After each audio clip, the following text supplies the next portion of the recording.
Hi there, this is H. Victoria Hargro Atkerson. I'm an author and a writer. I do historical romance, and I specialize in that because I love history and I love romance. And I spent many years of my life teaching sex education, so I try to bring those stories, those lessons, and the fact that our history in this country is very different. So, and it's very dramatic, by the way. So I try to bring all those elements into my writing, and I think you'll enjoy it. So if you haven't looked at this wonderful book, this is Enslaved. It's my latest one. Please do so. You can get it on Amazon or Kindle or at any bookstore. And if they don't have it when you get there, ask them for it. Ask them to carry it. Now, we were talking about what it takes to be a writer, and I think the last time we talked about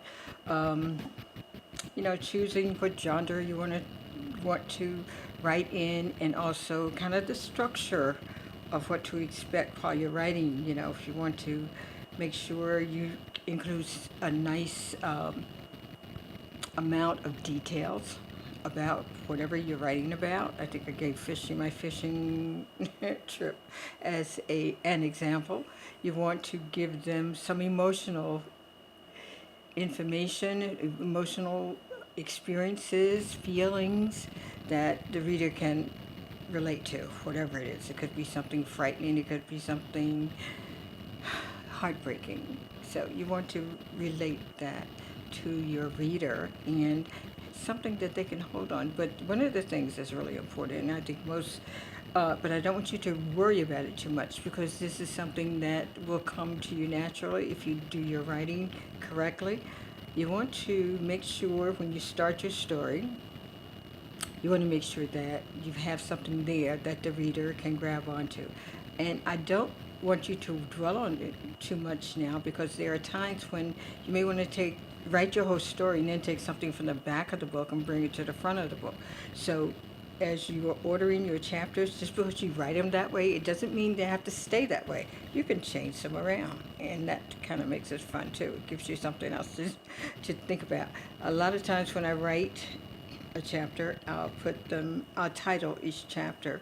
I don't necessarily like to put the titles in with the chapter once it's published, because I think a reader should experience the story as they read, and without getting a flash or a topic to say, you're about to read this, but to just be a part of the story and let that story happen as they read it. I think that's the most fascinating part about reading that I enjoy. So I try to do that for them. So today we're going to talk a bit about what you do when you write. You're going to create a world. You're going to create something special. You're going to create something that maybe does not even exist on the planet. Maybe something in outer space. You're going to create a completely different world for your reader. It may be something they are familiar with. It may not be something they're familiar with. It may be an experience they haven't had yet. But you want to create something really special in that book. You want to take them to this place. It may be a historical event like I did in Enslaved. I'm taking people back to something that happened in the past, and I want them to relate to it. And my motivation for writing that book was to see if I could answer questions for myself, which was, what would I have done? I probably would have been one of those people that had jumped overboard if I was expected to lay in a place where rats were around. I probably would not have survived that trip. I definitely would not survive that trip because I'm terrified of rodents. But you create this world where your reader can be a part of it and feel like they are in that story. Emotionally, they're attached to this story. They're in it. So you're going to create this world for your reader. And this is fascinating. This is really good stuff, and that's why we write. We're going to do this.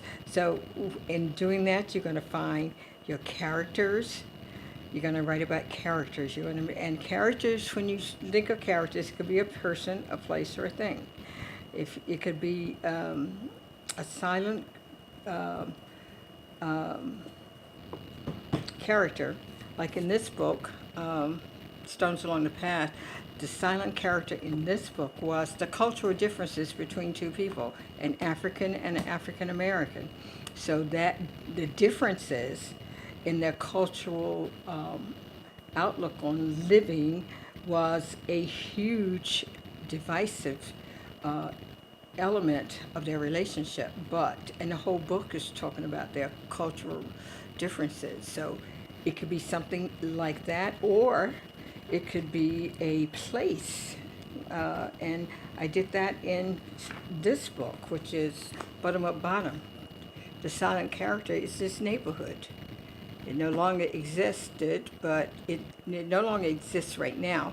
But when it did, it was quite an interesting place. So it's a silent character, and the feeling you get when you are reading this book is that you're always surrounded by this community. It's a deprived area with dirt roads, and the roads are usually wet because the water drains down from the streets above it. So you're a part of it.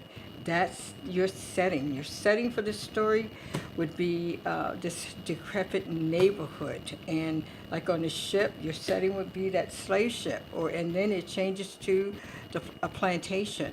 So you have to be very descriptive about where the characters are moving and where they are living and what they are reacting to around them. It's not enough to say, oh, she went on a boat. But what type of boat was it? Was it a big boat? Was it a small boat?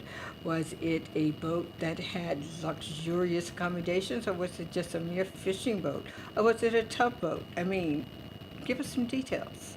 Tell us what's around us. Tell us what's behind us. I want to know everything about where that person is when they're experiencing certain emotions and experiencing things that are different from what I experience in my life. So give me details. I always want details. Love that. A dog can be a character, and I'm doing a book now where this dog has a personality, and its relationship to the other characters in the story. He has feelings and he has emotions when he sees different people come around him. He's a different type of person, a different type of a dog. He acts like a person, okay? So that is a part of your setting, it's a part of your characters. And one of the things that you also want to think about when you're writing is your timeline. When does the story begin? When does it end? How much time passes between A, B, and C? I usually like to write that timeline down.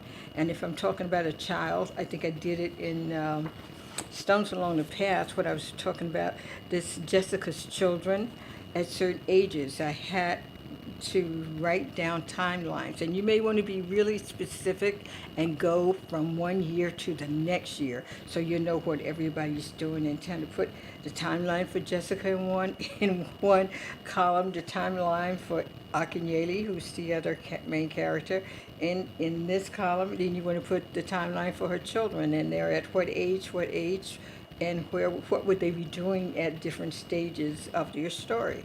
So timeline is really critical. So make sure that you pay attention to that. It's really one of the best tools you can use in bringing forth a story in a logical sequence. So think about that.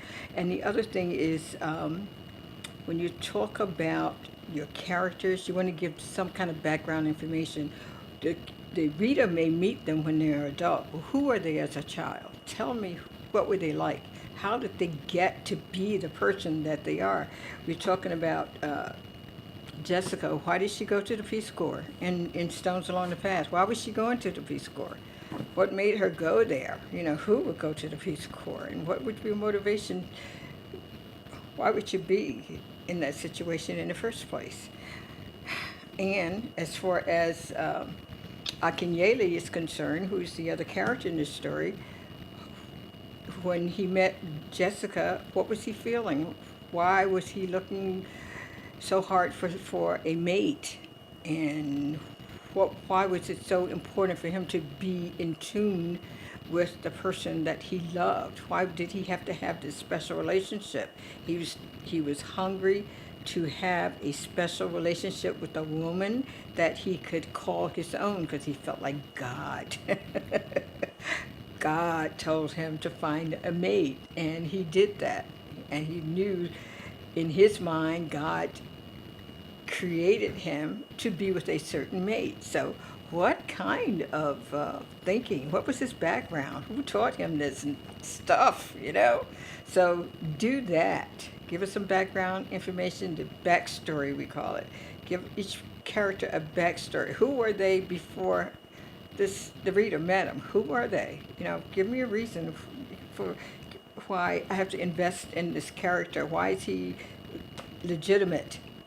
What makes him legitimate? And you have to give us that backstory, okay? I won't keep you long, but I love writing, I told you. So be sure to like my channel before you go and subscribe to it if you haven't done so already, okay? Now, if you're in the bookstore and you haven't had a copy of my book, Enslaved, be sure to take that and pick up a copy. Interesting reading, and be sure to drop me a line. And if there's some aspect of writing I haven't gotten into yet or something you're curious about, just let me know. I'll be glad to cover it for you, okay? Take care and love to you. God bless.